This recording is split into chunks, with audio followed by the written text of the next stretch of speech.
234년 오장원에서 제갈량이 세상을 떠난 순간 촉하는 단순히 유능한 재상을 잃은 것이 아니라 국가 전체를 떠받치던 기둥 하나가 사라지는 충격을 맞이했습니다.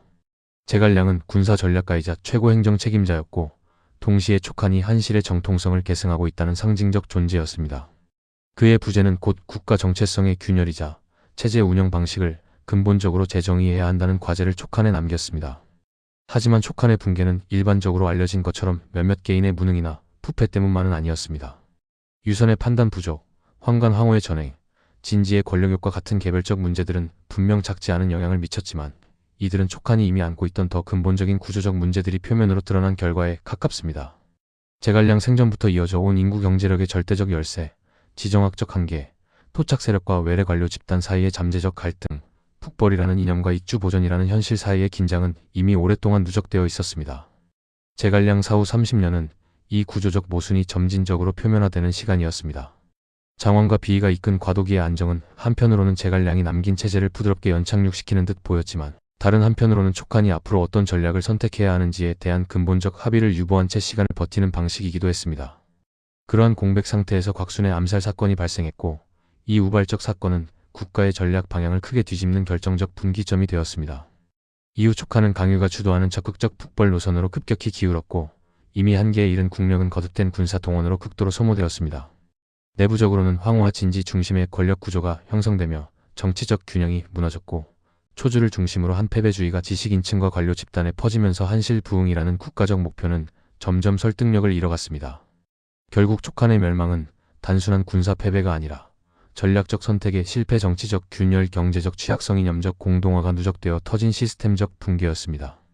이번 영상은 제갈량 사후부터 263년 멸망에 이르기까지 약 30년간 촉한이 어떤 경로를 거쳐 붕괴에 갔는지를 정치, 군사, 경제, 사상 네 축에서 입체적으로 재구성하고 각 시점에서 왜 다른 선택이 불가능했는지까지 함께 분석합니다. 제갈량이 오장원에서 눈을 감았을 때 촉한 조정은 극심한 충격과 공포에 휩싸였습니다. 제갈량은 단순한 승상이 아니라 행정, 군사, 외교, 이념까지 국가 전반을 관통하는 절대적 중심축이었습니다. 그가 사라진 순간 촉한은 지도자 부재라는 위기뿐 아니라 국가 정체성을 떠받치던 이념적 구심점마저 잃어버린 셈이었습니다. 이런 상황에서 촉한이 혼란에 빠지지 않고 예상보다 빠르게 안정 상태를 되찾을 수 있었던 것은 장완이라는 존재 때문이었습니다. 장완은 제갈량이 생전에 이미 후계자로 지명했던 인물로 그의 능력은 과장된 명성과 정치적 분위기에 휩쓸린 것이 아니라 실제 행정 운영과 조직 관리 능력을 바탕으로 인정받은 것이었습니다. 제갈량은 자신이 구축한 체제가 개인에게 과도하게 집중되어 있다는 사실을 누구보다 잘 알고 있었고 이를 완화하기 위해 장완과 같은 온건한 성향의 실무형 인물을 앞세워 후속 체제를 설계했습니다. 장완은 바로 이 지점에서 결정적인 역할을 했습니다. 그는 제갈량의 명분과 유산을 존중하되 그 방식까지 그대로 탑습하려 하지 않는 냉정한 현실주의자였습니다. 장완이 가장 먼저 착수한 과제는 북벌 전략의 재검토였습니다. 제갈량이 마지막까지 밀어붙였던 기산 루트는 촉한의 국력 수준에서 감당하기 어려운 장기전이었고 진령산맥의 험준한 지형은 늘 보급의 발목을 잡았습니다. 장완은 이 문제를 정확히 진단했습니다. 그는 단순히 제갈량의 전략을 계승하는데 그치지 않고 촉한이 감당할 수 있는 전쟁 형태가 무엇인지 어디까지가 현실인지부터 차분히 분석했습니다. 그 결과 나온 것이 상용을 급습하는 새로운 북벌 구상이었습니다. 상용 공략은 기존 기산 루트보다 위험 부담이 적고 보급선의 효율이 높았습니다. 또한 한수를 통한 수륙 병진 작전은 위나라가 예상하기 어려운 전술이었고 촉한이 한중에서 장기 주둔하며 국력을 재정비할 수 있는 시간을 벌어주는 효과도 있었습니다. 장완이 한중에 오래 머물며 대장군과 녹상서사의 권한을 동시에 행사한 것도 이러한 대전략을 준비하기 위한 과정이었습니다. 그의 판단은 단순히 공격을 위한 공격이 아니라 촉한이 가진 제한적 자원을 최대한 효율적으로 활용하려는 실용적 접근이었습니다. 하지만 장완의 전략은 끝내 실현되지 못했습니다. 조정 내부에서는 작전 실패 시 한중 전체가 적에게 개방될 수 있다는 우려가 강하게 제기됐고 장완 본인의 건강 악화라는 현실적 요인이 겹치며 계획은 철회되었습니다. 이는 장완 개인의 한계라기보다는 촉한 체제의 구조적 한계를 보여주는 장면이었습니다. 전쟁 수행 능력이 제갈량이라는 한 사람의 천재성에 지나치게 의존해 있었고 그를 대신할 수 있는 집단적 지휘 역량이 충분히 축적되지 못한 상태에서 촉한은 어떤 새로운 전략도 안정적으로 추진하기 어려웠던 것입니다. 결국 장완은 북벌의 전면 재개 대신 강유를 양주 자사로 임명해 변경 지역을 교란하는 제한적 공세 전략으로 방향을 조정했습니다. 이것은 패배주의도 소극적 대응도 아닌 현실주의적 선택이었습니다. 촉한의 경제력과 인적 자원, 조정 내부의 동원 분위기를 모두 감안했을 때 장완은 제갈량 시대의 대규모 총력전 대신 국경 관리와 국력 보존을 우선시하는 전략으로 선회한 셈이었습니다. 장완의 정책은 제갈량의 유산을 단번에 뒤집지 않으면서도 촉한이 생존하기 위해 무엇을 선택해야 하는지 보여준 첫 번째 방향 전환이었습니다. 그는 이념으로 존재하던 북벌을 제도화하고 현실에 맞게 조율하려 했고, 촉한이 감당할 수 있는 범위 안에서 국가의 생존 가능성을 최대한 높이려 했습니다. 이러한 장완의 노선은 뒤이어 등장할 비위와 동윤 체제가 안정기를 맞을 수 있었던 토대였습니다. 제갈량의 시대가 끝난 뒤에도 나라가 즉각적으로 무너지지 않았던 이유가 바로 여기에서 드러납니다. 장완이 세상을 떠난 뒤 촉한 조정은 다시금 전략적 갈림길에 놓였습니다. 제갈량이 남긴 체제를 완전히 계승할지 아니면 전면적 수정을 시도할지 누구도 명확한 해답을 내리지 못하던 상황에서 국정 운영의 중심에 선 인물이 바로 비위였습니다. 비위는 강경한 북벌 대신 국가의 안정과 회복을 우선하는 온건 정책을 추진했고, 이 과정에서 동윤과의 절묘한 역할 분담을 통해 국가 운영의 균형을 만들어냈습니다. 이 시기는 촉한 후기 역사에서 가장 안정적이며 동시에 가장 조심스러운 황금기였습니다. 비위는 제갈량이나 장완과 달리 화려한 전공이나 강렬한 지도자적 카리스마를 내세우지 않았습니다. 그는 실용주의자였고 무엇보다 국가의 체력과 백성의 피로도를 정확히 파악할 줄 아는 정치인이었습니다. 촉한 내부의 인구 구조가 취약하고 장기간의 북벌로 인해 생업 기반이 크게 흔들렸다는 사실을 누구보다 잘 알고 있었습니다. 따라서 그는 군사적 모험보다 내부 회복에 방점을 찍었습니다. 특히 강유가 대규모 병력 증강을 요구할 때마다 비위가 제갈량도 이루지 못한 일을 우리가 무리해서 밀어붙인들 나라를 더 어렵게 만들 뿐이다라고 말하며 병력을 제한한 것은 그의 전략적 감각을 보여주는 대표적인 사례입니다. 단순한 방어적 태도가 아니라 촉한의 국력 구조를 고려해 승산이 없는 전쟁은 시작하지 않는다는 명확한 원칙을 세웠던 것입니다. 비위의 이런 태도 덕분에 촉한의 전선은 한동안 잠잠해졌습니다. 전쟁의 빈도가 줄어들자 백성들은 오랜만에 안정된 삶을 되찾았고 민생이 회복되며 국가는 재정적 숨통을 틔웠습니다. 이 시기 촉한 곳곳에 제갈량 사당이 다수 세워졌다는 기록은 단순히 추모의 정서가 살아났다는 의미를 넘어 전쟁이 아닌 평온한 일상 속에서 과거를 회상할 여유가 생겼다는 시대 분위기를 보여줍니다. 촉한이 제갈량의 시대처럼 강력한 군사적 긴장 속에 있지 않았다는 방증이기도 했습니다. 그러나 비위가 모든 문제를 혼자 해결할 수 있었던 것은 아니었습니다. 대외 전략과 국정의 큰 틀을 다듬는 역할이 비위에게 있었다면 내부 질서를 유지하고 황제의 일탈을 견제한 인물은 동윤이었습니다. 동윤은 엄격하고 원칙적인 성품으로 유명했습니다. 비위가 포용적이고 느긋한 정치인이라면 동윤은 작은 틈도 허용하지 않는 실무형 감찰자였습니다. 황후와 같은 환관 세력이 비의 시대에 힘을 쓰지 못했던 이유도 바로 동윤의 존재 때문이었습니다. 황후는 동윤이 생존해 있는 동안 단 한 번도 조정의 핵심 권력에 손을 대지 못했고 유선의 사사로운 판단이 확대되는 것도 동윤이 철저히 막아냈습니다. 황제를 곁에서 직접 통제할 수 있는 시중이라는 자리에서 동윤은 국가의 마지막 안전장치 역할을 수행했습니다. 비위와 동윤의 관계는 때로는 대조적이고 때로는 상호 보완적이었습니다. 두 사람이 함께 수레를 타려다 뒤가 깨진 수레를 보고 동윤이 당황했지만 비위는 아무렇지도 않게 올라탄 유명한 일화는 그들의 정치적 스타일 차이를 상징적으로 보여주는 장면입니다. 비위는 형식에 얽매이지 않는 포용형 지도자였고 동윤은 예법과 기강을 중시하는 원칙주의자였습니다. 두 사람의 성격 차이가 충돌로 이어진 것이 아니라 오히려 하나의 균형을 이루며 국가의 긴장을 완화했다는 점은 비의 시대를 독특하게 만드는 요소였습니다. 이 시기에 촉한은 외부 침공도 없었고 내부 반란도 일어나지 않았습니다. 강유는 북방에서 제한적인 공세를 통해 국경을 안정적으로 유지했지만 무리한 대규모 원정은 억제되었습니다. 조정 내부의 권력 구도는 겉으로 보기에는 평온했고 관료층과 군사 지도층 사이의 갈등도 최소화되어 있었습니다. 국가 체력은 빠르게 회복되기 어려웠지만 적어도 비위와 동윤이 함께 살아있는 동안 촉한은 멸망과 가장 거리가 먼 시기를 보냈습니다. 그러나 이 안정은 오래 지속될 수 없는 구조였습니다. 비위의 지나친 관대함은 위험 요소를 간과하게 만들었고 동윤의 지나친 엄격함은 황제의 잠재적 불만과 반발을 자극했습니다. 무엇보다 두 사람 중 어느 한 명이라도 사라지는 순간 균형은 깨질 수밖에 없는 불안정한 기반 위에 있었습니다. 촉한 후기의 안정기는 강력한 제도적 기반 위에서 유지된 것이 아니라 두 사람의 성향과 역할이 절묘하게 맞아떨어져 만들어진 일종의 개인적 균형 체제였습니다. 그 균형이 무너지는 것은 시간 문제일 뿐이었습니다. 이제 촉한을 본격적으로 파국으로 몰아넣는 사건, 바로 곽순 암살 사건으로 이야기가 이어집니다. 253년 정월 초하루, 새해의 시작을 축하하던 촉한 조정에 돌이킬 수 없는 참사가 일어났습니다. 온건파의 중심이자 국가 운영의 마지막 안정축으로 평가되던 비위가 연회장에서 암살당한 것입니다. 암살을 감행한 이는 위나라 출신 장수 곽순이었습니다. 곽순은 강유에게 포로로 잡힌 뒤 촉한의 투항에 저장군까지 오른 인물이었습니다. 촉한은 그를 신뢰했고 그 신뢰는 어느 정도의 인재 수용 정책과 이념적 유연성을 상징하는 사례로 여겨졌습니다. 그러나 이 신뢰가 치명적인 결과를 가져왔습니다. 곽순이 비위를 암살한 이유에 대해서는 다양한 해석이 존재합니다. 위나라의 남은 가족을 보호하기 위해 극단적 선택을 했다는 해석이 있고 포로 신분이라는 치욕을 씻기 위한 행동이라는 분석도 있습니다.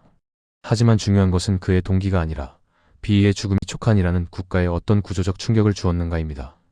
비위의 존재는 단순한 재상의 자리를 넘어선 의미를 갖고 있었습니다. 그는 강유의 군사적 열정을 억제할 수 있는 유일한 지도자였고 동시에 내부에서는 동윤과 더불어 황제 유선의 안정적 정치 운영을 이끌어내는 균형자였습니다. 비위는 북벌과 휴식 사이에 간극을 조정하며 촉한의 국력을 보존했고 무리한 군사행동이 국가 시스템을 소모시키지 않도록 끊임없이 제동을 걸어왔습니다. 그의 권위와 온건함은 조정 내부의 불필요한 갈등을 줄이고 외부에서는 강유가 일정 범위 안에서 전쟁을 수행하도록 최후의 조절장치 역할을 했습니다. 비위가 갑작스럽게 사라진 순간 촉한은 이런 안전장치를 단숨에 잃어버렸습니다. 즉시 나타난 문제는 군사 전략의 급격한 방향 전환이었습니다. 비의 생전에는 강유의 주장이 조심스럽게 다루어졌고 국가적 합의가 없는 상황에서 대규모 북벌이 억제되었습니다. 그러나 비의 죽음은 이러한 제동력을 완전히 제거했습니다. 강유는 군권을 장악하며 대규모 북벌을 다시 추진할 명분과 공간을 얻게 되었습니다. 온건한 균형자가 사라지자 북벌은 다시 금기어에서 슬그머니 국가 목표로 격상되기 시작했습니다. 두 번째 문제는 투항 장수들을 바라보는 시선의 급격한 변화였습니다. 제갈량 시대의 촉한은 위나라와 오나라 출신의 인재를 적극적으로 수용하며 국가 전력을 확충해왔습니다. 왕평, 강유, 하우페와 같은 인물들이 모두 이 정책의 산물이었습니다. 그러나 곽순이 비위를 암살한 사건은 이 모든 신뢰의 기반을 흔들어버렸습니다. 조정 내부에서는 외부 출신은 언제든 배신할 수 있다는 혐오와 불신이 퍼져나갔고 이는 촉한이 지닌 마지막 개방적 특징을 거세시키는 결과를 낳았습니다. 곽순은 비위를 죽였지만 그의 칼날은 사실 촉한의 인재풀과 관료 구조를 향해 휘둘러졌던 것입니다. 세 번째 충격은 심리적 제도적 붕괴였습니다. 비위는 동윤이 사망한 후에도 황후의 바로를 일정 부분 억제해온 사실상 마지막 인물이었습니다. 비위가 죽자 황후는 다시 조정의 중심으로 파고들 기회를 얻었고 유선의 정치적 판단은 급속도로 외부 자극에 흔들리기 시작했습니다. 황후와 신진 권력층은 점차 조정을 장악했고 정책 결정의 무게중심은 점점 기반이 약한 내관 중심으로 쏠리기 시작했습니다. 이 구조는 곧 촉한의 국정 의사결정이 정상적 기능을 상실하고 있다는 신호였습니다. 역사학자들은 흔히 비위가 단 10년만 더 생존했더라면 촉한이 20년은 더 버틸 수 있었다고 평가합니다. 이는 단순한 가정적 해석이 아니라 비의 생존 기간과 촉한의 안정 정도가 거의 정비례하고 있었다는 사실을 보여줍니다.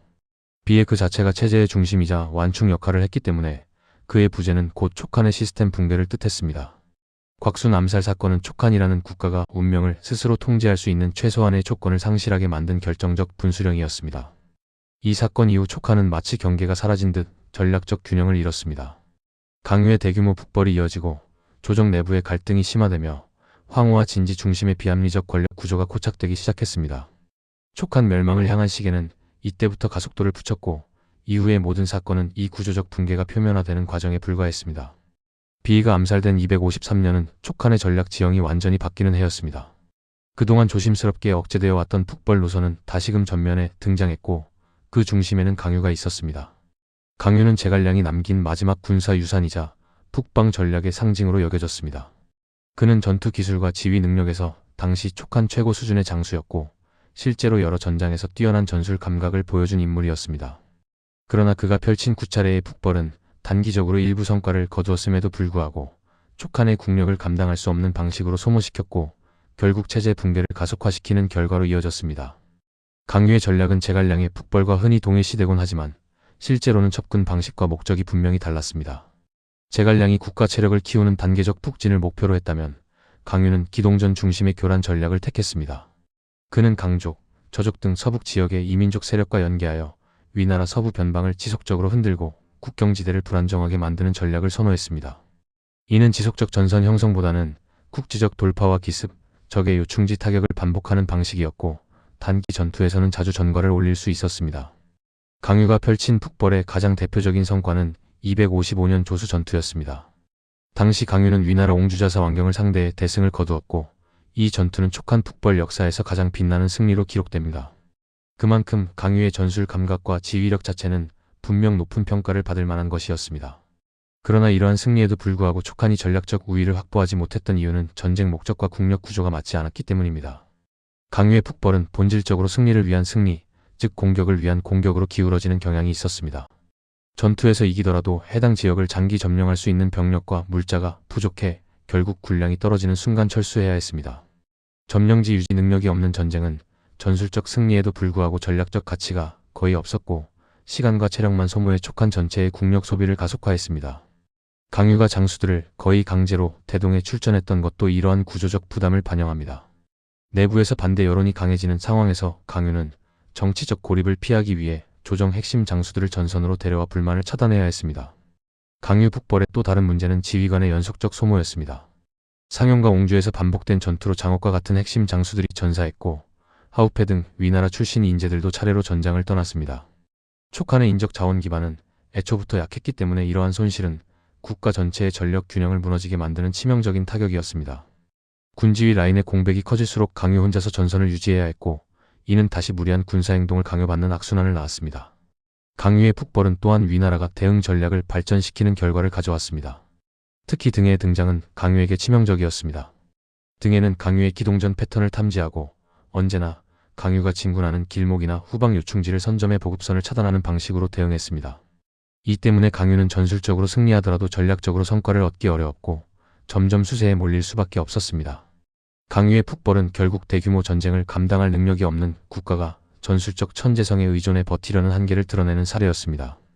결정적으로 강유의 북벌은 촉한의 국력을 혹사했다는 문제를 피할 수 없습니다. 이미 인구와 경제 기반이 피폐해진 상황에서 강유의 출병은 국가 전체가 부담해야 하는 초과 비용이었고 이는 촉한 내부에서 서서히 불만을 쌓아갔습니다. 초주는 이런 현실을 정확히 짚어내며 강유의 전략을 비판했고 국가 지도층에서는 전쟁에 대한 근본적 회의가 싹트기 시작했습니다. 그러나 북벌은 이미 중단할 수 없는 정치적 구호가 되어 있었고 강유의 위상 또한 국가 전략에서 너무 큰 비중을 차지하고 있었습니다. 결과적으로 강유의 9차례 북벌은 촉한이 가진 마지막 체력을 소진하는 과정이었습니다. 이는 촉한이 스스로 선택한 전략이라기보다 비의 사후 누군가 제동을 걸어줄 수 있는 정치적 기반이 사라진 결과였습니다. 전략적 목표 없이 전술적 승리만 반복하는 구조, 점령 없이 철수하는 전쟁 패턴, 이민족 전력을 이용한 기동전이라는 선택은 장기적으로 촉한의 생존과는 전혀 맞지 않는 방식이었습니다. 강유의 북벌은 촉한의 마지막 투지이자 동시에 멸망을 앞당긴 결정적 요인으로 자리 잡았습니다. 강유의 북벌이 반복되던 시기, 촉한의 운명을 결정지은 또 하나의 변화가 있었습니다. 바로 한중 방어 전략의 근본적 수정입니다. 한중은 촉한 군사체계의 심장부이자 옹양주로 나아가기 위한 유일한 관문이었습니다. 한중을 잇는 순간 촉한은 사실상 수도 성도까지 방어선을 구축할 수 없었기 때문에 한중의 전략적 위치는 제갈량 시기 내내 절대적이었습니다. 그러나 강유는 이 방어 전략을 크게 바꾸었습니다. 그 변화가 일으킨 파장은 단순한 전술적 오류 수준을 넘어 국가의 최후 보루를 스스로 해체한 위험한 도박이었습니다. 제갈량, 위연, 왕평으로 이어지는 기존의 방어 전략은 명확했습니다. 진령산맥과 그 주변 험지를 활용해 적이 내려올 수 있는 통로를 극도로 좁히고 관문마다 병력을 배치해 위나라 대군의 남하를 차단하는 방식이었습니다. 특히 244년 조상이 10만 대군을 이끌고 남하했을 때 왕평이 낙곡에서 이를 막아낸 전투는 이 전략이 얼마나 효과적인지 증명한 결정적 사례였습니다. 촉한은 자신보다 몇 배 강한 위나라와 맞서기 위해 방어선을 최대한 좁히고 자연지형을 극도로 활용해 방어적 우위를 유지해야만 했습니다. 그러나 강유는 이러한 방어 전략의 한계를 지적했습니다. 그는 적을 막아내는 데는 성공하더라도 반격이나 섬멸은 어렵다는 점을 문제로 삼았습니다. 한중 입구에서 위나라 군이 멈춰버리면 촉한은 지속적으로 병력을 투입해야 하고 그 과정에서 국가 체력은 계속 고갈됩니다. 강유는 이 소모전 구조를 바꾸고자 했습니다. 그래서 등장한 전략이 바로 연병치고, 즉 외곽 병력을 거두어들이고 한중 평야 내부의 병력과 식량을 집중시키는 방식이었습니다. 적을 깊숙이 끌어들인 후 후방에서 기습해 섬멸한다는 개념으로 공격적 방어라는 새로운 시도였습니다. 이론적으로만 보면 이 전략은 매력적일 수 있습니다. 제한된 병력으로는 넓은 방어진을 유지하기 어렵기 때문에 한중 내부에서 기동력을 확보하고 적이 지치고 보급이 끊기는 순간을 기다렸다 반격한다는 발상은 어느 정도 타당성을 갖고 있었습니다. 강유가 북벌에서 기동전과 이민족 연합전을 활용했던 것처럼 방어에서도 전통적 개념을 뒤집어보려 한 것은 분명 새로운 해석이었습니다. 하지만 촉한의 현실은 이러한 도박을 감당할 여력이 없었습니다. 국가 차원의 방어 전략은 전투 상황보다 더 많은 변수와 리스크를 안고 있습니다.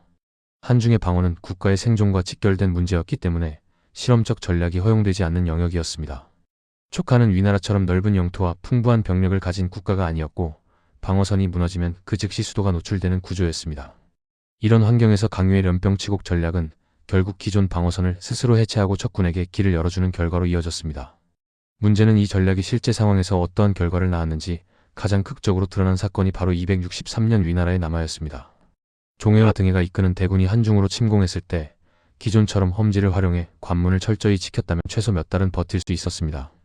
하지만 강유의 전략에 따라 외곽 거점들은 방어력이 크게 약화되었고 병력은 한중 내부에 집중되어 있었습니다. 그 결과 위나라군은 주요 관문들을 거의 저항 없이 통과했고 심지어 장서가 배신하는 바람에 한중은 단 한 달 만에 무너졌습니다. 이처럼 한중의 방어망 붕괴는 전투력 문제가 아니라 방어 전략 자체가 틀렸기 때문에 발생한 구조적 붕괴였습니다. 강유는 이 전략을 통해 반격의 기회를 만들고 싶었을지 모릅니다. 그러나 촉한의 국력, 병력 구성, 지리적 조건을 종합해보면 이는 승산보다 위험이 압도적으로 큰 선택이었습니다. 전쟁은 때때로 대담한 전략을 필요로 하지만 국가의 최후 보루를 건 방어선은 실험이 아니라 안정이 절대적으로 중요합니다. 강유의 연병치곡 전략은 한중이라는 천혜의 요새를 단순한 평지 전장으로 변질시키는 결과를 낳았습니다. 즉, 촉한이 가진 마지막 생존 기반을 스스로 제거한 셈이었습니다. 결국 강유의 방어 개념 변화는 촉한 멸망의 직접적 원인이 되었습니다. 평소에는 보이지 않던 전략적 구조가 전쟁이 시작되자 한꺼번에 붕괴했고 그 붕괴는 회복 불가능한 수준이었습니다.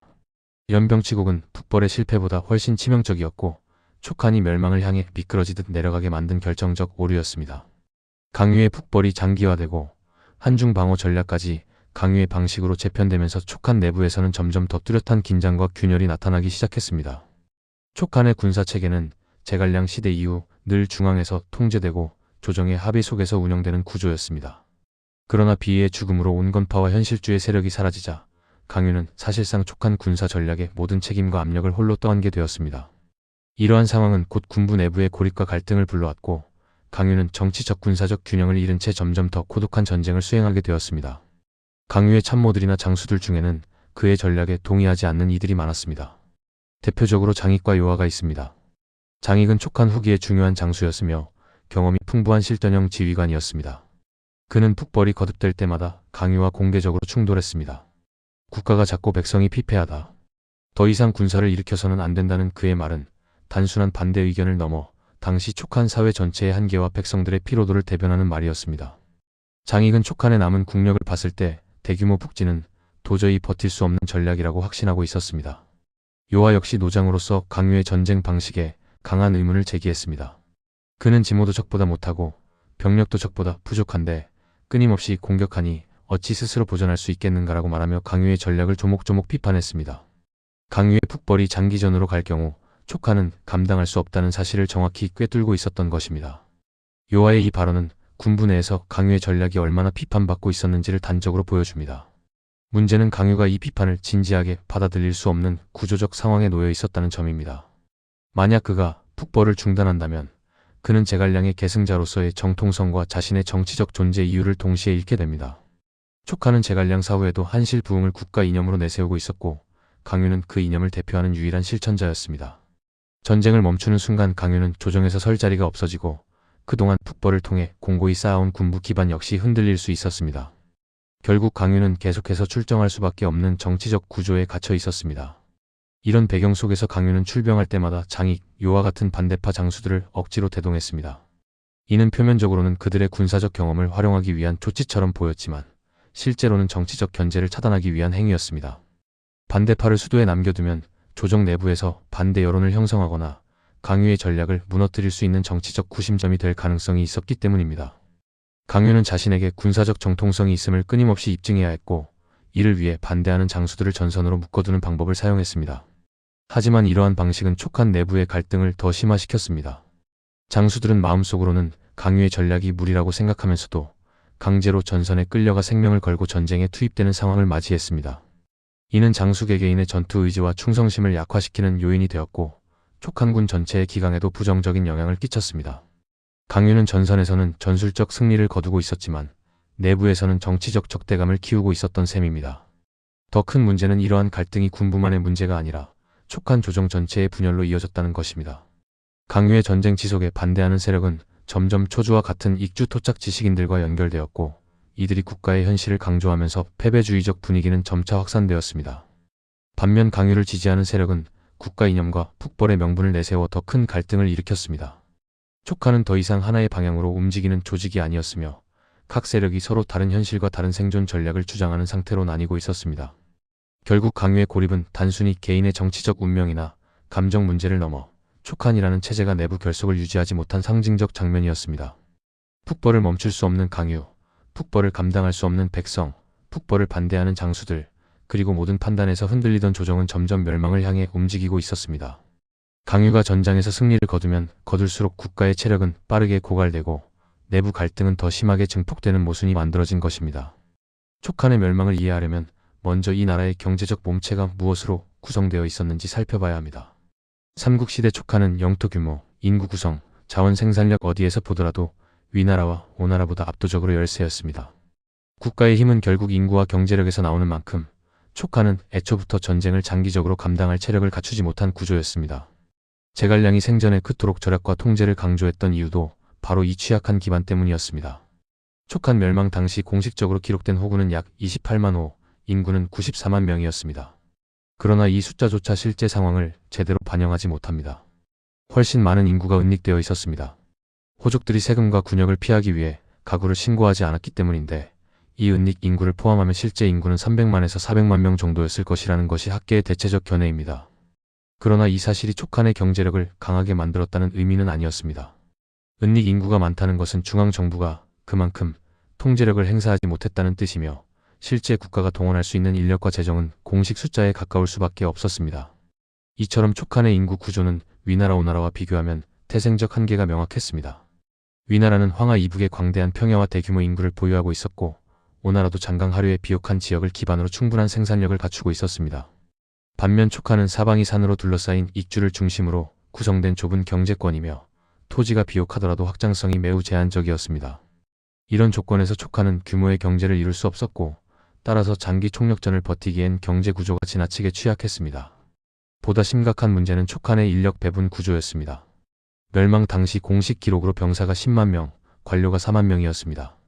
인구 94만 명 중 10만이 군사라는 것은 사실상 9명 중 1명이 군인이라는 뜻입니다. 여기서 여성, 아동, 노약자를 제외하면 촉한의 성인 남성 대부분이 직간접적 군역에 동원되었다는 의미입니다.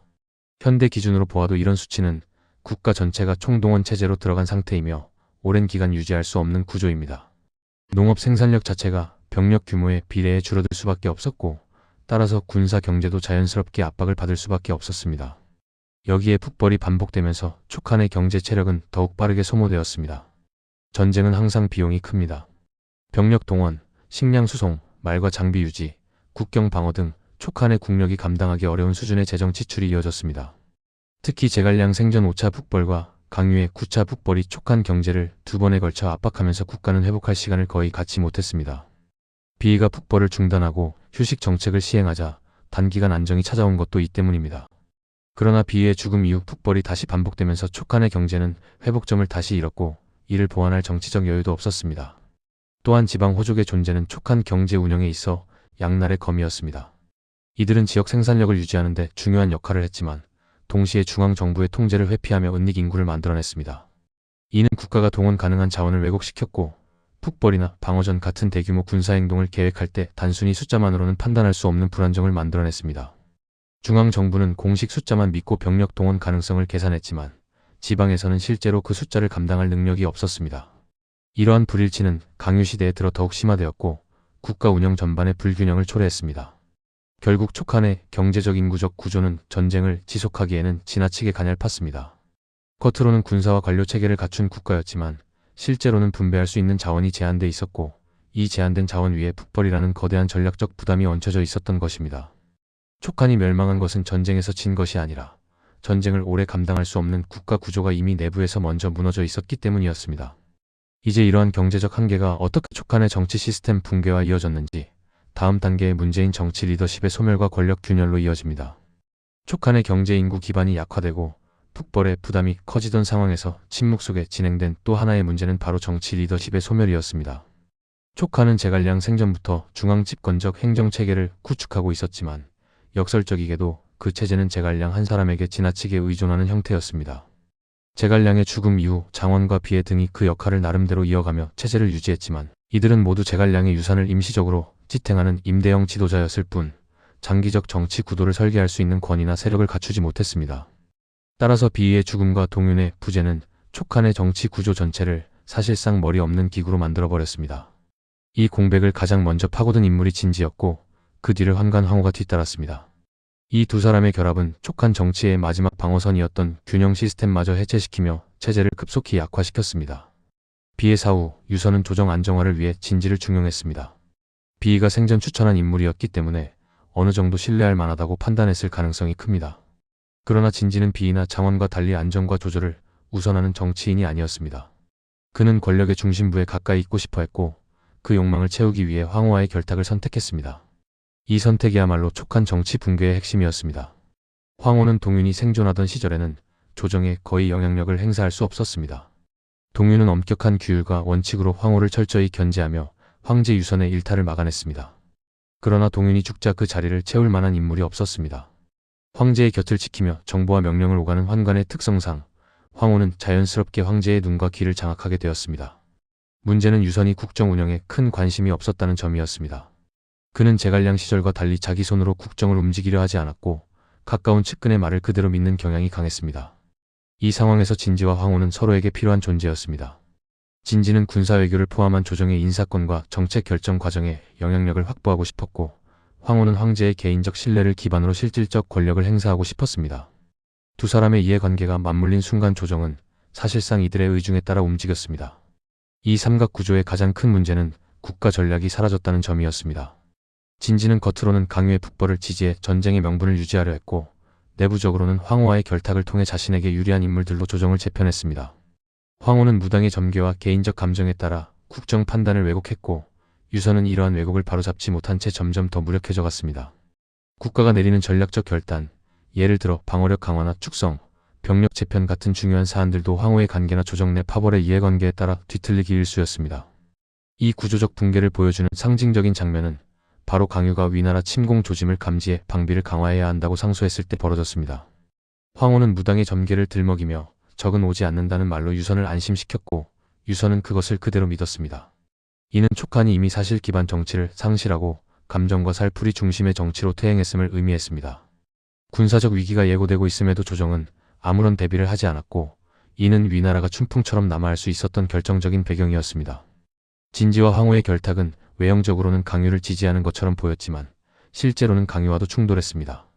북벌은 지지한다고 말하면서도 정작 필요한 보급이나 병력 지원에는 미온적이었고 자신들의 정치적 기반 강화에는 열심이었습니다. 진지는 조정에서 자신의 세력을 확장하는 데 집중했고 황후는 황제 곁에서 권력을 장악하는 데에만 몰두했습니다. 그 사이 국정 전반은 제 방향을 잃고 표류했습니다. 강유는 전선에서 혼자 싸워야 했고 내부에서는 자신을 지지해줄 조직적 기반을 찾기 어려웠습니다. 결국 촉한 조정은 전략 기능을 잃은 채 공식적 권력자인 유선과 실제 권력자인 황후 그리고 실무 권력자인 진지가 만든 삼각 구조의 혼란 속에서 완전히 분열되었습니다. 이 구조는 군사적 대응을 거의 불가능하게 만들었고 촉한의 멸망 과정에서 결정적 약점으로 작용했습니다. 진지와 황후의 공생 관계는 국가의 생존이 아니라 자신들의 권력을 위해 작동했으며 누군가 이를 제어할 수도 대체할 수도 없는 상황에서 촉한은 사실상 지도자 부재 상태에 빠진 것이나 다름없었습니다. 내부의 이념적 균열과 패배주의가 확산될 수 있는 환경도 바로 이때 만들어졌습니다. 촉한은 제갈량 사후에도 오랫동안 한실부흥이라는 이념을 국가 존재의 이유로 내세워왔습니다. 위나라를 찬탈 정권으로 규정하고 정통성의 계승자인 자신들이 중원을 되찾아 천하를 바로잡아야 한다는 명분은 촉한의 정신적 기둥이었습니다. 제갈량의 북벌도 단순한 군사행동이 아니라 이 이념의 실천 과정이었고 이후 강유가 북벌을 계속 유지해야 했던 이유도 바로 여기에 있었습니다. 그러나 강유 시대 후반 이 이념은 점점 힘을 잃어가며 촉한 내부에서 조용히 붕괴되기 시작했습니다. 이 사상적 변화를 대표하는 인물이 바로 대문호 초주였습니다. 초주는 익주 토착 지식인으로 제갈량이나 강유처럼 이념적 이상을 실천하는 실무형 지도자가 아니라 현실 속에서 체제의 한계를 고찰하는 사변적 지식인이었습니다. 그가 남긴 글 중 특히 유명한 것이 바로 구국론입니다.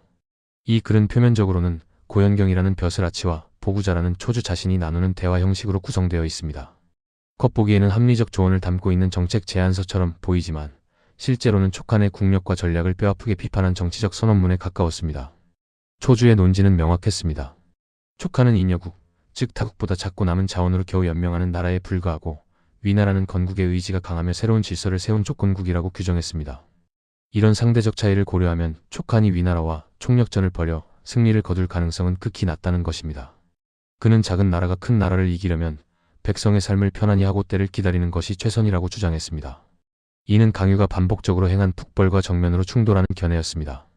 초주가 구국론을 통해 던진 메시지는 단순한 군사 비판이 아니었습니다. 그는 사실상 촉한의 국가 이념을 뒤집고 있었습니다. 한실부흥이라는 명분은 이미 현실에서 힘을 잃었고 더 이상 촉한이 존속하기 위한 실질적 기반이 되지 못한다고 주장한 것입니다. 익주 지역 호족과 지식인들 사이에서 이러한 주장이 강하게 공감대를 얻었다는 점은 매우 중요합니다. 이는 이념에 기반한 국가 목표가 지역 사회에서 실질적 정당성을 잃어가고 있었다는 뜻이며 국가적 의지가 지역에서부터 무너지고 있었다는 의미입니다. 초주의 이런 사상은 촉한 조정 내부에서도 강한 영향력을 미쳤습니다. 북벌에 지친 장수들과 재정 부담을 견디지 못하던 관료들은 초주의 글에서 자신들이 느끼던 현실적 한계와 불안감을 확인했습니다. 이는 촉한 내부의 패배주의를 확산시키는 데 결정적인 역할을 했습니다. 강유의 북벌이 전술적 승리를 거두더라도 조정 내부에서는 더 이상 이를 국가적 전략으로 받아들일 준비가 되어 있지 않았습니다. 한실부흥이라는 이념은 점점 현실로부터 유리되었고 결국 국가 지도층은 승리를 위한 희생을 감당할 의지 자체를 잃어갔습니다. 문제는 초주의 사상이 단순한 비판적 담론을 넘어 국가 의사결정의 방향을 바꾸는 단계로 들어갔다는 점입니다.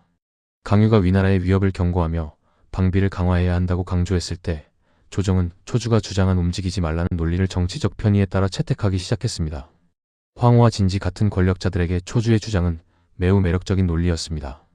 전쟁과 방어를 게을리할 명분을 제공했기 때문입니다. 초주의 현실주의가 권력자들의 무능과 게으름에 악용되기 시작한 순간 촉한의 이념적 기반은 완전히 붕괴되었습니다. 초주 사상의 파급력은 결국 멸망 직전 촉한의 항복 결정에서 극적으로 드러났습니다. 등해가 면죽을 무너뜨리고 성도로 접근하자 조정 내부에는 도망가자는 의견, 오나라로 망명하자는 의견까지 나왔습니다. 그러나 초주는 또다시 조정 중심에 서서 오나라도 곧 망할 것이다. 두 번 항복하는 치욕을 겪을 것인가. 차라리 위나라에 항복해 제후의 지위를 보장받는 것이 최선이라고 주장했습니다. 초주의 이 말은 촉한의 정신적 항복이며 동시에 조정이 더 이상 싸울 의지가 없음을 드러낸 선언이었습니다. 결국 촉한은 전쟁에서 패배하기 전에 마음부터 패배했습니다. 한실부흥의 깃발은 이미 내려앉았고 촉한이 기댈 사상적 기둥은 사라졌습니다. 국가 전반이 싸워도 이길 수 없다는 전제에 갇히는 순간 어떤 전략도 효과를 발휘할 수 없게 됩니다. 초주는 촉한 멸망의 원인을 정확히 분석한 현실주의자였지만 동시에 그 현실주의가 국가의 마지막 생존 의지를 약화시키는 결과도 나왔습니다. 이제 촉한 멸망은 단지 시간의 문제가 되었고 그 최후는 극적으로 펼쳐집니다. 263년 위나라의 실권자 사마소는 촉한 정벌을 결심했습니다. 그러나 그의 결정은 단순히 공격적인 확장 욕구에서 나온 것이 아니었습니다. 당시 위나라는 내부적으로 사마시 정권의 정통성 문제, 관료층의 불만, 외부 전선의 불안정 등 복잡한 요인을 안고 있었고 사마소는 이를 대규모 승리라는 정치적 사건으로 덮으려 했습니다. 다시 말해 촉한 정벌은 위나라 내부 정치의 정당성을 확보하기 위한 일종의 정치 전략적 조치였습니다. 하지만 이 결정은 결과적으로 동아시아 고대사에서 가장 빠르고 효율적인 국가 단위 침공 작전의 사례로 기록됩니다. 사마소가 세운 전략의 핵심은 세 방향 포위 작전이었습니다. 종해가 10만 대군을 이끌고 한중을 정면으로 압박하고 등에는 3만 정예군을 끌고 서쪽에서 강유를 묶어두며 제갈선은 북쪽에서 퇴로를 차단하는 구조였습니다. 이 전략은 단순히 수적 우세가 아니라 촉한 방어 체계의 허점을 정확히 찌른 전술적 최적화였습니다. 촉한은 이미 군사 정치 경제가 모두 약화된 상태였고 기다렸다는 듯이 위군은 변화된 한중 방어 전략을 정조준했습니다. 특히 강유가 바꾼 연병치곡 전략은 이 국면에서 결정적 파국을 초래했습니다. 기존 한중 전략은 관문을 좁히고 험지를 활용해 적군을 발이 묶이게 하는 방식이었습니다. 그러나 강유가 외곽 거점을 축소하고 병력을 한중 내부에 집중시키자 위나라는 이 틈을 놀라울 정도로 빠르게 파고들었습니다. 종해의 10만 대군은 한중의 주요 관문에 도착했을 때 사실상 조직적 저항을 거의 받지 않았습니다. 이는 방어선이 돌파된 것이 아니라 애초에 방어 인원이 충분히 배치되지 않은 채 텅 비어 있었기 때문입니다. 한중이 이처럼 허무하게 무너진 데에는 장서의 배신도 결정적이었습니다. 양안관과 주요 요충지를 맡았던 장서는 위나라군이 접근하자 싸움도 하지 않고 항복했습니다. 장서 개인의 배신은 분명 치명적이었지만 이를 단순히 개인의 일탈로만 보는 것은 촉한 내부 상황을 지나치게 축소해보는 것입니다. 장선은 이미 촉한 군전력의 한계를 알고 있었고 강유의 전쟁 지속에 군사 지도층이 불만을 품고 있었다는 사실을 누구보다 잘 알고 있었습니다. 방어 전략 자체가 붕괴된 상황에서 장서의 항복은 단순한 겁이 아니라 이미 무너진 체제에 대한 체념이었습니다. 위나라군이 한중 지역에 진입하자 촉한 조정은 충격에 빠졌습니다. 강유는 이를 막기 위해 검각으로 후퇴하며 방어선을 재구축했습니다. 검각은 천혜의 요새로 좁은 골짜기가 좌우로 가파르게 솟아있어 수십만 대군이라도 제대로 진입하기 어려운 곳이었습니다. 종해는 이곳에서 강유를 상대하며 자신이 이길 수 없다는 사실을 곧 깨달았습니다. 이는 흥미로운 지점입니다. 만약 강유의 방어 전략이 기존에 유지되어 왔다면 위나라의 침공은 한중 자체에서도 상당한 저항을 받았을 것이고 전선은 장기화되었을 가능성이 큽니다. 그러나 방어 개념이 변질된 상황에서 촉하는 검각이라는 마지막 요새 하나만 남게 되었고 국가 전체의 방어력을 한 곳에 모아두는 바람에 종해의 주력군을 막는데 온 힘을 쏟아야 했습니다. 이 시점에서 이미 촉하는 전략적 패배가 확정된 것이나 다름없었습니다.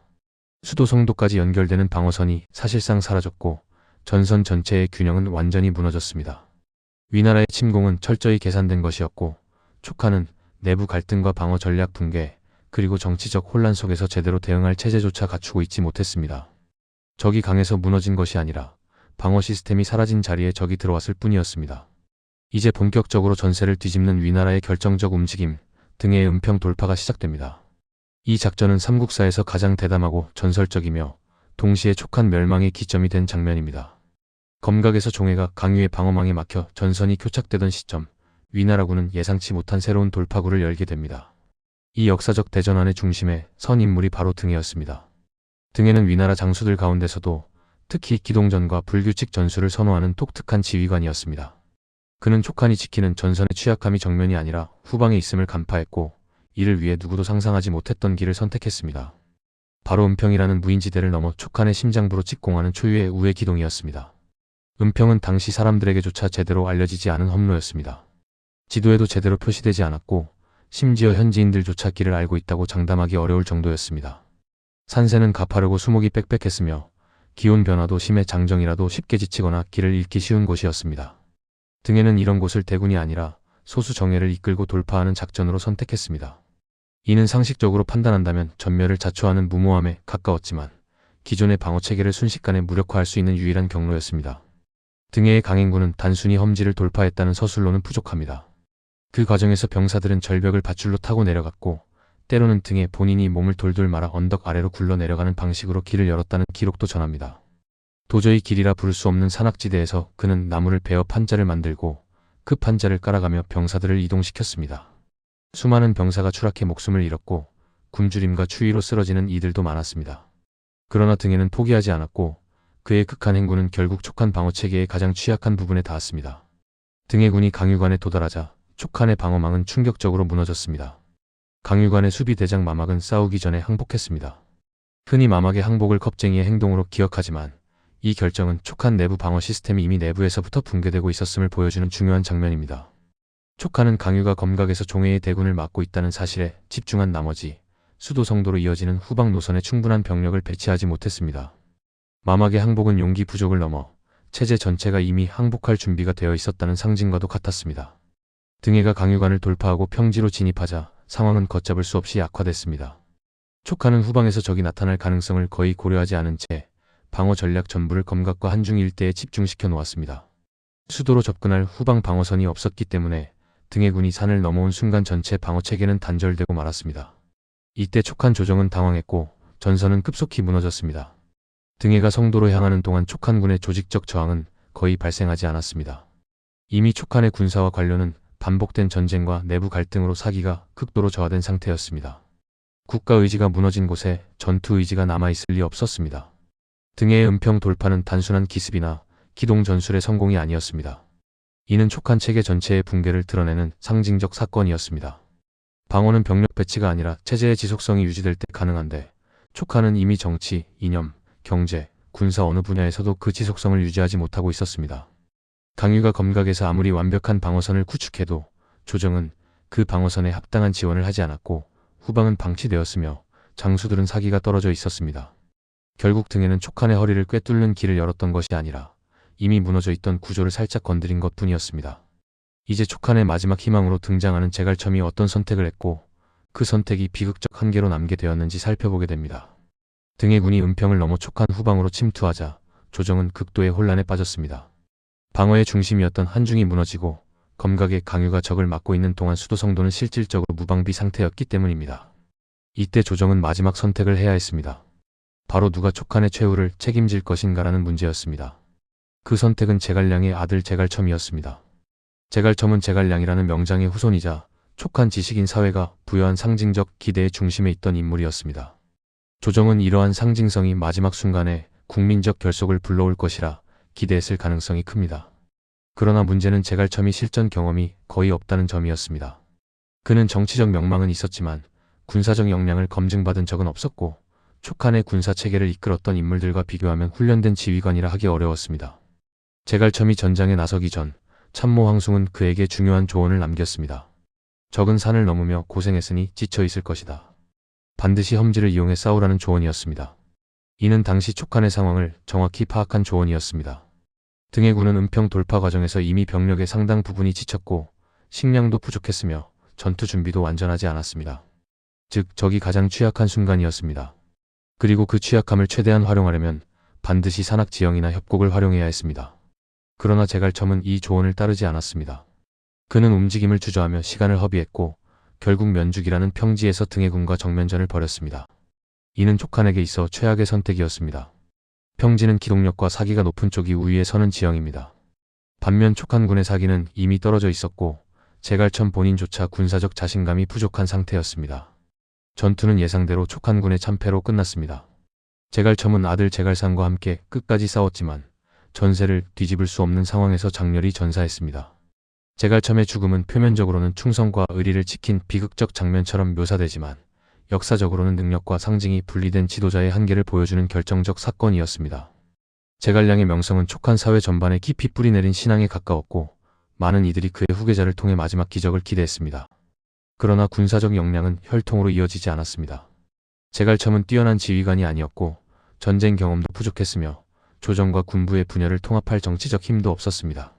결국 그는 명문가의 후손이라는 이유로 국가의 마지막 방패로 내몰린 셈이었습니다.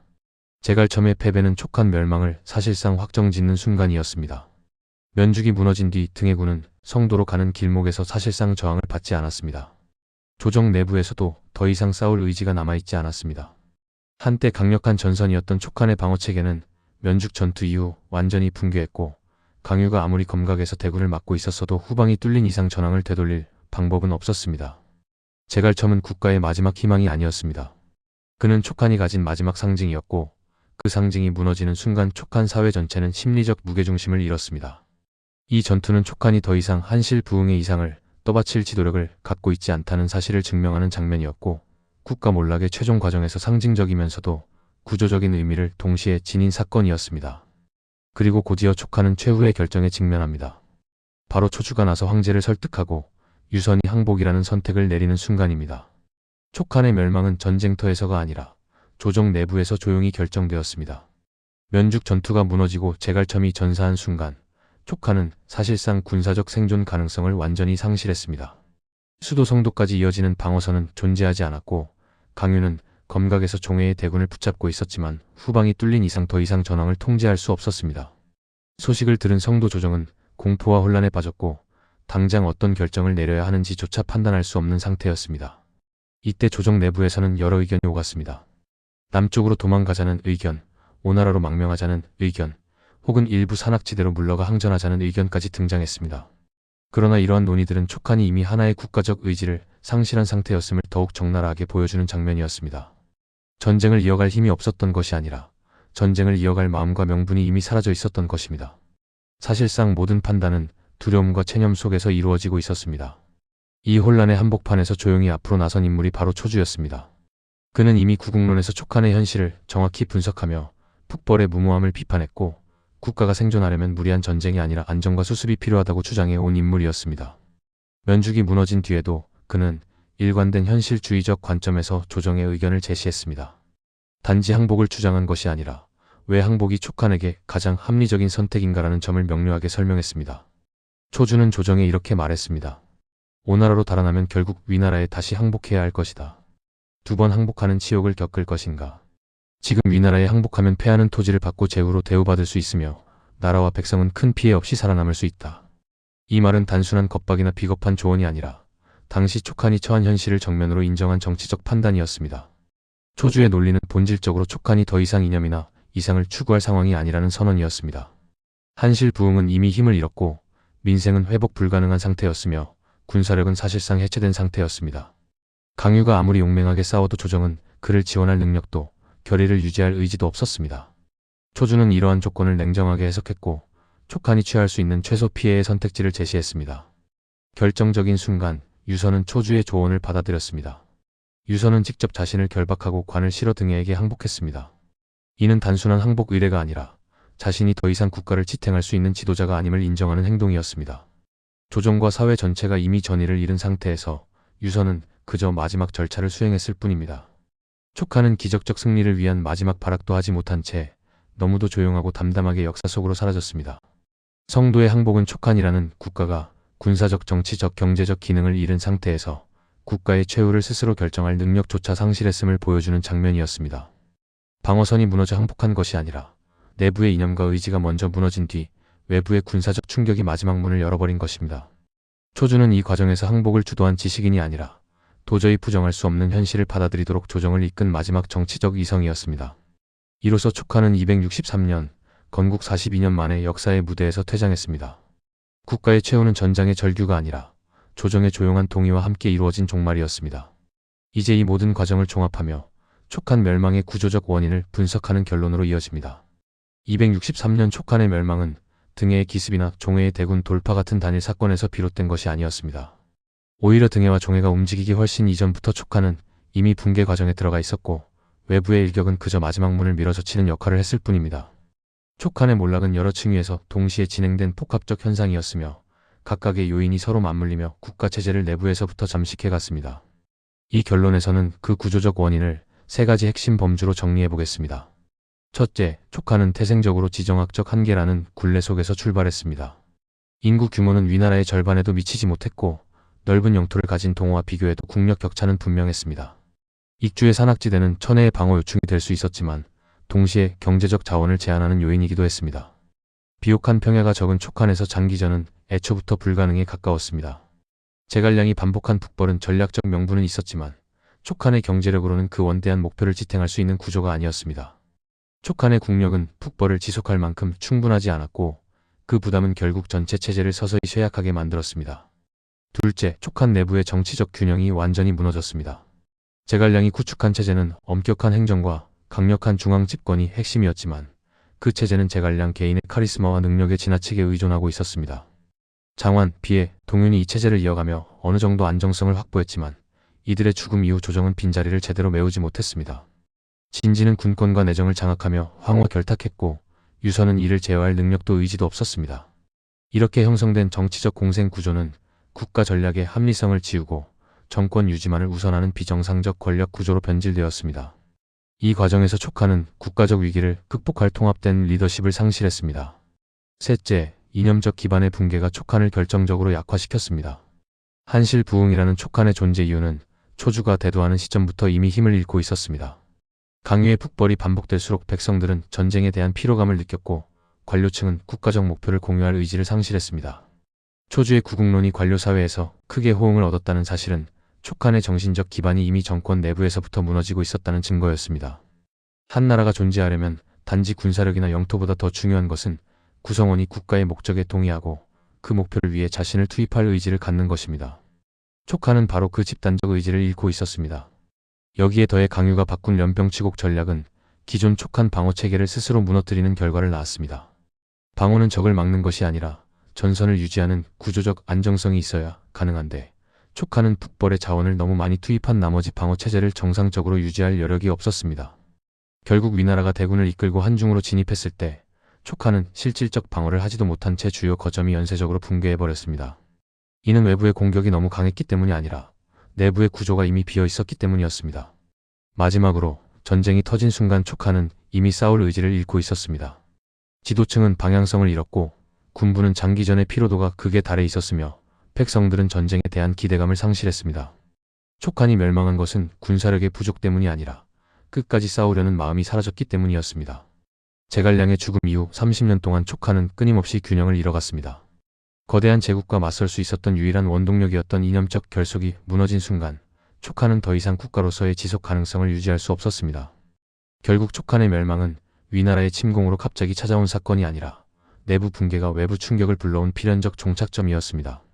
지리적 한계, 정치적 붕괴, 이념의 상실이 서서히 촉한의 뿌리를 좀먹었고 위나라의 창끝은 그저 마지막을 확인했을 뿐입니다. 촉한이 263년 멸망했을 때 동시대 사람들에게 촉한은 단순히 패배한 소국으로 보였을 뿐이었습니다. 국력은 위나라의 절반에도 미치지 못했고 한중 방어선은 내부 갈등 속에서 무너졌으며 국가 이념의 기반이 허물어진 끝에 조용히 항복한 나라였습니다. 그러나 흥미롭게도 촉한의 평가는 세월이 흐르면서 정반대로 변하기 시작했습니다. 멸망 직후에는 패배자의 역사였던 촉한이 수백 년 뒤에는 천하의 정통성을 계승한 도덕적 중심으로 재해석되기 시작한 것입니다. 이러한 변화의 중심에 서 있던 인물이 바로 동진시대의 역사학자 습착치였습니다. 습착치는 위진, 남북조의 격변기 속에서 역사와 정통성 문제를 깊이 고민하던 지식인이었습니다. 그가 남긴 한진춘추는 기존 진수의 삼국지와 달리 위나라를 찬탈 정권으로 규정하고 한황실의 적통이 촉한에 있다고 주장했습니다. 이는 단순히 역사적 기록의 재배열이 아니라 당시 동진 정권의 정치적 정당성을 강화하기 위한 사상적 프로젝트였습니다. 동진은 사마시 정권에게 북방을 내주고 남쪽으로 밀려나 세운 정권이었기 때문에 촉한처럼 외세에 밀렸다가도 명분을 유지하려는 국가의 자기 투영이 필요했습니다. 습착치는 촉한이 비록 패배했지만 그 목적이 한실 부흥이라는 대의를 향하고 있었기 때문에 도덕적 정통성을 갖는다고 보았습니다. 반면 위나라는 조조가 한황실을 무너뜨리고 세운 나라였으므로 제도적 군사적 성공에도 불구하고 명분이 부족하다고 규정했습니다. 이 관점은 당시 정치 상황과 맞물려 널리 퍼졌고 훗날 송대 성리학자 주자에 이르러 더욱 강화되었습니다. 주자의 명분론은 제도보다 도덕을, 체제보다 정통을 중시했습니다. 그 결과 촉한은 작지만 의로운 나라, 위나라는 강하지만 도덕성이 결여된 나라라는 대립 구도가 굳어졌습니다. 이러한 사상적 흐름은 촉한 멸망사를 재해석하는 중요한 틀이 되었습니다. 촉한의 42년 역사는 단지 실패한 전쟁의 연쇄가 아니라 거대한 적과 맞서 끝까지 이상을 지키려 했던 정신의 역사로 탈바꿈했습니다. 제갈량의 충성과 헌신은 단지 관료의 업무 능력이 아니라 도덕적 모범으로 승화되었고 강유의 반복된 북벌 역시 무모한 도박이 아니라 절망 속에서도 희망을 붙잡으려 한 고군분투로 재해석되었습니다. 비록 촉한은 구조적 모순 속에서 무너졌지만 그 과정은 인간이 이상을 위해 현실의 벽과 싸우는 참혹한 역정으로 인식되기 시작했습니다. 이 재평가는 단지 학문적 재구성이 아니라 아시아 문화권 전체의 가치관 형성에도 깊은 영향을 미쳤습니다. 특히 중국, 한국, 일본의 역사 인식 속에서 촉한의 이야기는 이상과 현실, 명분과 권력, 도덕과 성공의 대비 구도를 상징하는 하나의 모델이 되었습니다. 촉한의 멸망은 단순한 패전이 아니라 도덕적 이상이 현실적 제약을 이기지 못할 때 국가가 어떤 선택을 하는가에 대한 교훈으로 자리 잡았습니다. 동시에 이러한 재평가는 패배한 국가라도 역사적 정당성을 얻을 수 있다는 점, 정치적 성공이 곧 도덕적 승리를 의미하지 않는다는 점을 강조했습니다. 그 결과 촉한은 역설적으로 패배함으로써 후대에서 승리했습니다. 정통성 논쟁 속에서 촉한은 명분의 중심으로 자리 잡았고 삼국지 연의에서는 이 이미지가 더욱 극단적으로 확장되어 인민의 마음속에 정의의 나라로 굳어졌습니다. 제갈량이 신격화되고 유비가 의로움의 상징이 되었으며 강유가 절의의 상징으로 기억되는 것은 바로 이러한 사상적 재평가의 결과입니다. 멸망한 국가는 더 이상 정치적 행위를 할 수 없지만 그 이후의 역사는 해석을 통해 계속 살아 움직입니다. 촉한은 정치적으로는 사라졌지만 사상적으로는 오히려 더 강한 생명을 얻게 되었습니다. 패배의 순간조차 도덕적 의미로 재해석되면서 촉한은 싸워 패배한 나라가 아니라 이상을 지키기 위해 싸운 나라라는 상징이 되었고 이것이 바로 촉한 멸망사가 후대에 남긴 가장 중요한 의미이자 유산입니다. 영상을 시청해 주셔서 감사합니다. 구독과 좋아요 부탁드립니다.